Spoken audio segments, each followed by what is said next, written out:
नमस्कार साथियों, आज हम डिस्कस करने वाले हैं आप लोगों के साथ 8 और 9 फरवरी की करंट अफेयर। चलिए शुरू करते हैं बिना देरी किए हुए। फर्स्ट क्वेश्चन है, किस राज्य की विधानसभा ने केंद्र सरकार के विकसित भारत गारंटी फॉर रोजगार एंड आजीविका मिशन ग्रामीण, जिसे बीवी ग्राम जी अधिनियम 2025 के खिलाफ प्रस्ताव पारित किया है? तो इसका सही आंसर होगा सी, कर्नाटक। इसकी डिटेल देखते हैं। तो जो इसके विरोध का कारण रहा है वो कर्नाटक सरकार का तर्क है कि यह मिशन राज्यों के अधिकारों में हस्तक्षेप करता है और संघीय ढांचे को प्रभावित भी कर सकता है। अधिनियम का उद्देश्य जो है वो केंद्र सरकार का यह मिशन ग्रामीण क्षेत्रों में रोजगार की गारंटी और आजीविका सुरक्षा प्रदान करने के लिए बनाया गया है। इसकी जो संसदीय जो प्रक्रिया है उसके बारे में जानते हैं। तो जब कोई राज्य केंद्र में कानून से सहमत नहीं होता है तो वह विधानसभा में विरोध स्वरूप प्रस्ताव पारित कर अपनी असहमति दर्ज कराता है। नेक्स्ट क्वेश्चन है, डीआरडीओ ने हाल ही में ओडिशा के चांदीपुर से किस मिसाइल प्रक्षेपण तकनीक का सफल उड़ान परीक्षण किया है? तो इसका सही आंसर है option B, solid fuel ducted ramjet. इसकी डिटेल देखते हैं। तकनीक की जो खासियत है इसकी, जो SFDR है, तकनीकी मिसाइल को हवा में ही ऑक्सीजन रोकने में मदद करती है, जिससे मिसाइल की मारक क्षमता और गति बढ़ जाती है। तो इसकी मारक दूरी है, यह तकनीकी हवा से हवा में मार करने वाली मिसाइलों को लंबी दूरी तक अत्यधिक तेज गति से लक्ष्य भेजने की शक्ति देती है।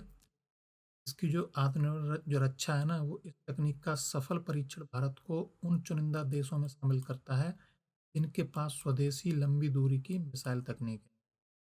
नेक्स्ट क्वेश्चन है, हाल ही में निधन हुए ह्यूग गेटजर जो कि पद्मश्री से सम्मानित थे, किस क्षेत्र के प्रसिद्ध व्यक्ति थे?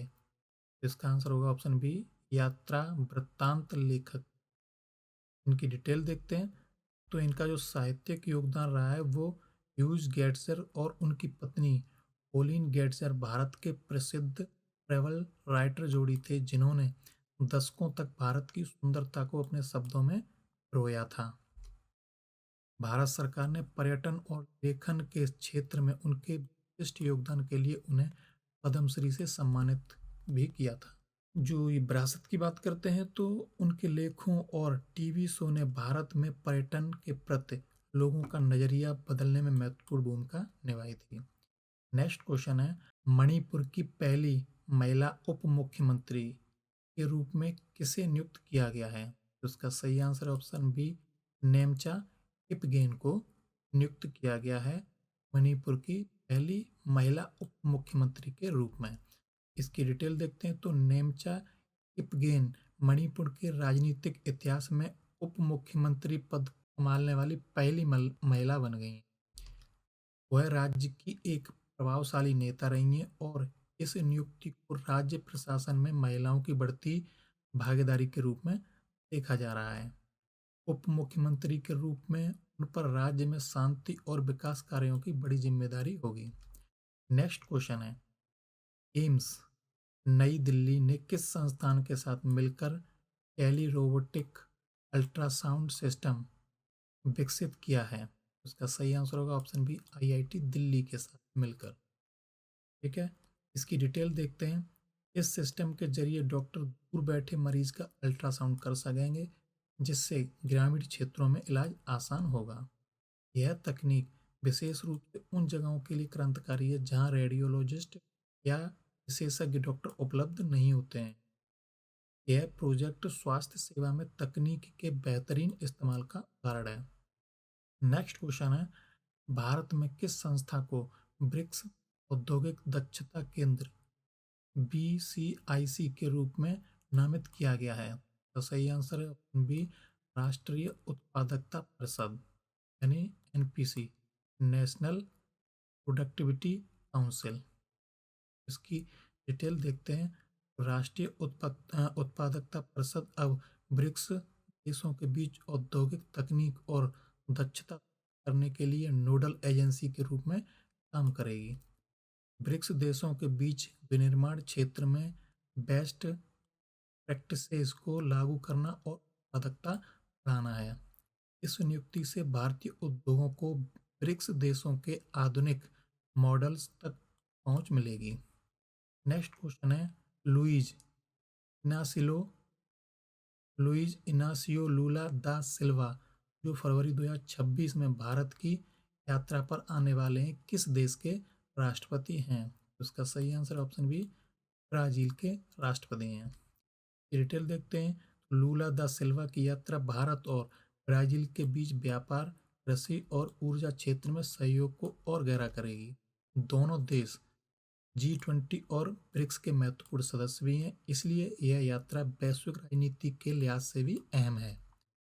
भारत ब्राजील से कच्चे तेल और खाद्य तेल का आयात करता है, जबकि भारत वहाँ की दवा और IT क्षेत्र में बड़ी भूमिका भी निभाता है। नेक्स्ट क्वेश्चन है केंद्रीय बजट में सरकार ने कितने पुरातात्विक स्थलों को जीवंत और सांस्कृतिक स्थलों के रूप में विकसित करने का प्रस्ताव रखा है? तो सही आंसर होगा ऑप्शन बी 15 पुरातात्विक स्थलों को। ठीक है, इसकी डिटेल देखते हैं। सरकार इन 15 स्थलों को आधुनिक सुविधाओं से लैस करेगी ताकि पर्यटन और संस्कृति को बढ़ावा मिल सके। इन स्थलों पर म्यूजियम, गाइड्स और बेहतर बुनियादी ढांचा तैयार किया जाएगा ताकि विदेशी पर्यटक आकर्षित हो सकें। सांस्कृतिक स्थलों के विकास से स्थानीय लोगों को रोजगार मिलता है और उस क्षेत्र की अर्थव्यवस्था भी सुधरती है। नेक्स्ट क्वेश्चन है मणिपुर में राष्ट्रपति शासन हटने के बाद 4 फरवरी 2026 को किसने नए मुख्यमंत्री के रूप में शपथ ली है? तो इसका सही answer option B Yumnam Khemchandra Singh ने। ठीक है, इसकी डिटेल देखते हैं। तो राष्ट्रपति शासन के बाद नई सरकार का गठन मणिपुर में स्थिरता लाने की दिशा में एक बड़ा कदम माना जा रहा है। नए मुख्यमंत्री के सामने राज्य में जातीय सौहार्द बनाए रखना और विकास कार्यों को गति देना मुख्य प्राथमिकता होगी। युमनाम खेमचंद्र सिंह पहले विधानसभा अध्यक्ष के रूप में भी कार्य कर चुके हैं, जिससे उनके पास प्रशासनिक अनुभव भी है। नेक्स्ट क्वेश्चन है किस राज्य सरकार ने इलू AI नामक एक voice based accounting app launch किया है? तो सही आंसर है ऑप्शन बी आंध्र प्रदेश ने लॉन्च किया है। की डिटेल देखते हैं। तो यह ऐप व्यापारियों और आम लोगों को अपनी आवाज़ के जरिए हिसाब किताब रखने में मदद करता है। जो लोग टाइपिंग में सहज नहीं हैं उनके लिए यह AI आधारित ऐप वित्तीय प्रबंधन को बहुत आसान बना देता है। ये पहल आंध्र प्रदेश सरकार के डिजिटल शासन और छोटे व्यापारियों को सशक्त बनाने के मिशन का हिस्सा है। नेक्स्ट क्वेश्चन है भारतीय वनस्पति सर्वेक्षण यानी BSI ने हाल ही में किस राज्य में ये पौधे की एक नई प्रजाति डिक्लिप्टेरा पाखालिका की खोज की है? तो सही आंसर होगा तेलंगाना। की डिटेल देखते हैं।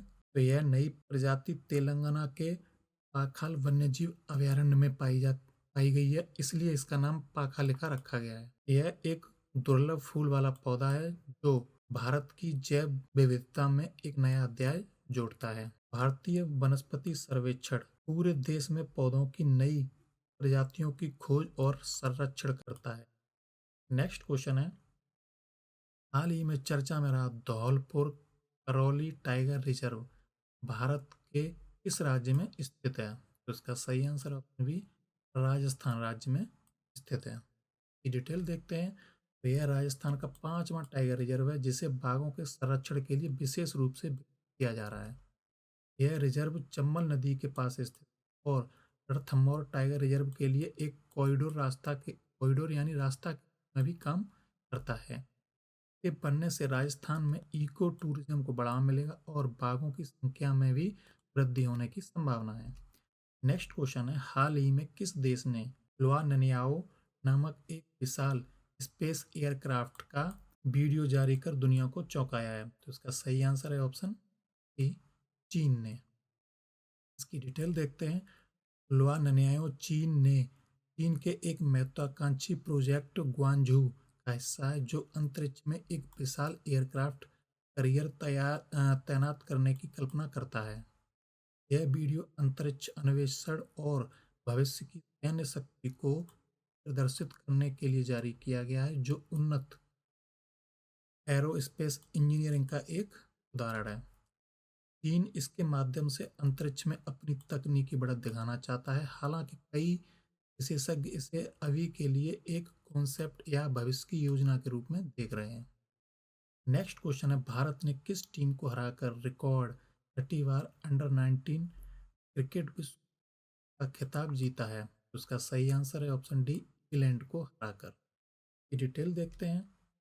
भारतीय जूनियर टीम ने रिकॉर्ड 6ठी बार यह विश्व कप जीतकर क्रिकेट जगत में अपना दबदबा कायम किया है। पूरे टूर्नामेंट में भारतीय खिलाड़ियों ने गेंदबाजी और बल्लेबाजी दोनों में उत्कृष्ट प्रदर्शन किया, जिससे वे अपराजेय रहे।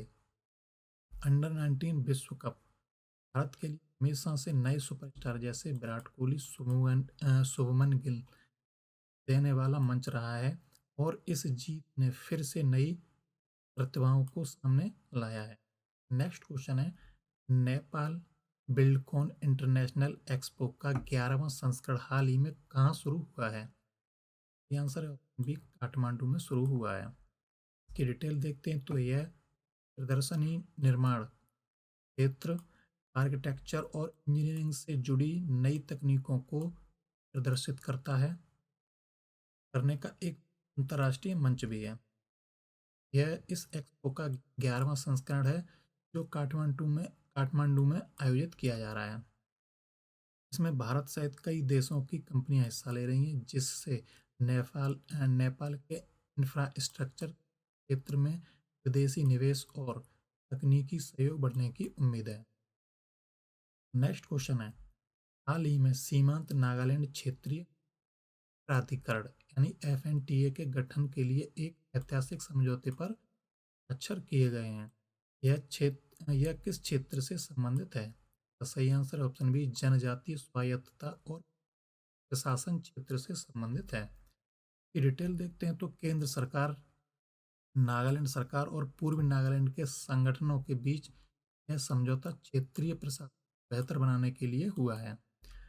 इस प्राधिकरण का गठन पूर्वी नागालैंड के क्षेत्रों को अत्यधिक प्रशासनिक और वित्तीय स्वायत्तता देने के लिए किया गया है। इसका मुख्य लक्ष्य क्षेत्र में लंबे समय से चली आ रही विकास की मांगों को पूरा करना और शांति व्यवस्था बनाए रखना है। नेक्स्ट क्वेश्चन है, इस देश के समर्थन को दर्शाते हुए कनाडा और फ्रांस ने हाल ही में ग्रीनलैंड में नए वाणिज्य दूतावास खोले हैं। तो सही आंसर है ऑप्शन सी, डेनमार्क। की डिटेल देखते हैं तो ग्रीनलैंड प्रशासनिक रूप से डेनमार्क के अधीन एक स्वायत्त क्षेत्र है। कनाडा और फ्रांस द्वारा यहाँ दूतावास खोलना डेनमार्क के साथ उनके मजबूत संबंधों को दर्शाता है।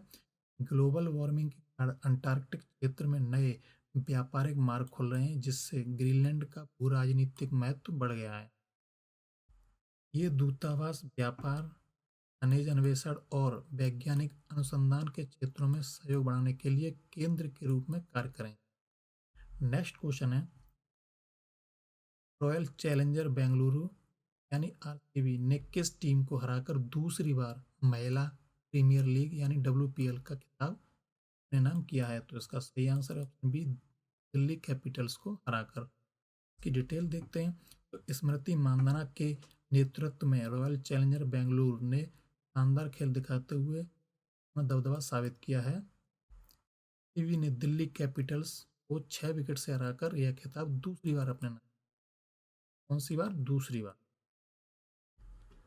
अगर आपको ये आज का करंट अफेयर का वीडियो अच्छा लगा हो तो प्लीज़ वीडियो को लाइक करें, शेयर करें और हाँ, चैनल को सब्सक्राइब करना ना भूलें, ताकि आने वाले वीडियो के लेटेस्ट नोटिफिकेशन आपको मिलते रहें। आप लोग हमारे टेलीग्राम चैनल और ग्रुप को भी ज्वाइन कर लें, ताकि आपको MCQs और क्विज की प्रैक्टिस अच्छे से हो सके आने वाले एग्जाम को ध्यान में रखते हुए। चैनल और ग्रुप का जो लिंक है वो वीडियो के डिस्क्रिप्शन में आपको मिल जाएगा। चलिए मिलते हैं अगले वीडियो में।